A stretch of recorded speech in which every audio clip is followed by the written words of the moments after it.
আমরা এখন আছি হলো সমুদ্রের ঠিক মাঝখানে। ভিডিও রানিং আছে তো? আমরা আর একটু সামনে যাব না, আমরা তো আর একটু সামনে যাব। আমরা এখন সমুদ্রের অনেকটা গভীরে আছি। যদি দেখানোর চেষ্টা করি, চতুর্দিকে কোথাও কোনো সীমানা দেখা যাচ্ছে না, এরকম অবস্থা। আসলে সমুদ্রের মাঝে থেকে ভিডিও করা, কথা বলা, একটু সামনে যাওয়ার কথা ওর সাথে।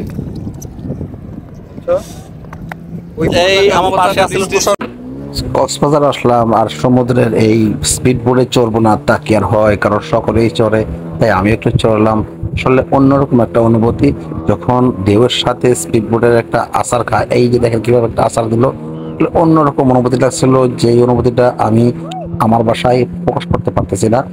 তবে এদিকে তুষার ভাই ভি সংকেত দেখাইতেছিল। আসলে আমরা দুজনে একদম এক্সাইটেড ছিলাম, কারণ সমুদ্রের মাঝে স্পিড বোর্ডে চড়তেছিলাম এবং অন্যরকম একটা ফিল নিতেছিলাম। সাথে ক্যামেরা ছিল, ক্যামেরাটা ভিডিও ধারণ করলাম।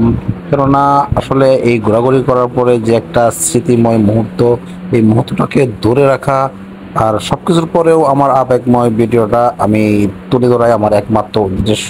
এবং পাশাপাশি বিভিন্ন সময়ে বিভিন্ন ভালো কিছু আপনাদের মাঝে পরিবেশন করাই আমার ইচ্ছে।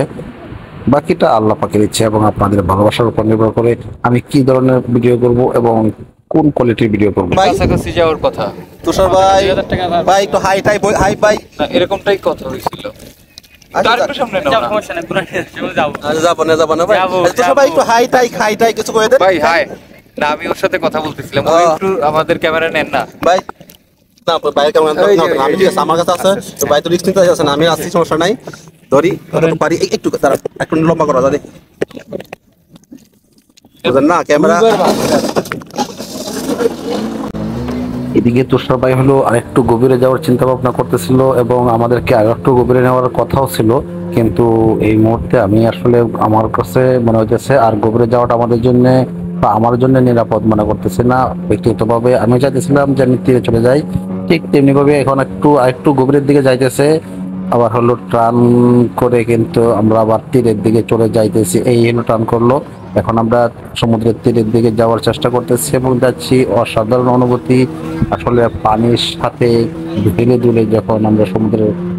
তবে একটা কথা বলে রাখি, এখানে যারা এই স্পিড বোটে চড়বেন তাদেরকে কিন্তু বিভিন্নভাবে আমাদেরকে ঠকানো হয়।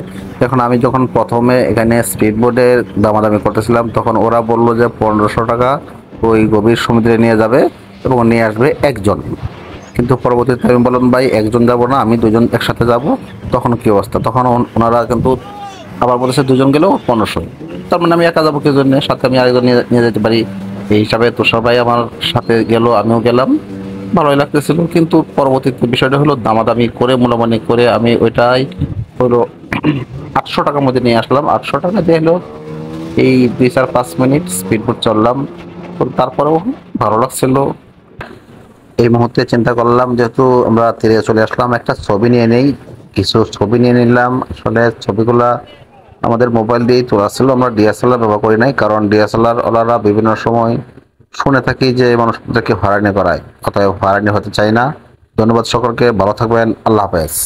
সকলের কাছে রিকোয়েস্ট হলো টিজে জামাল বক্সের সাথে থাকবেন, সাথে থাকতে থাকতে চলতে চলতে ভালোবাসা ভালো লাগা হয়ে যাবে ইনশাআল্লাহ।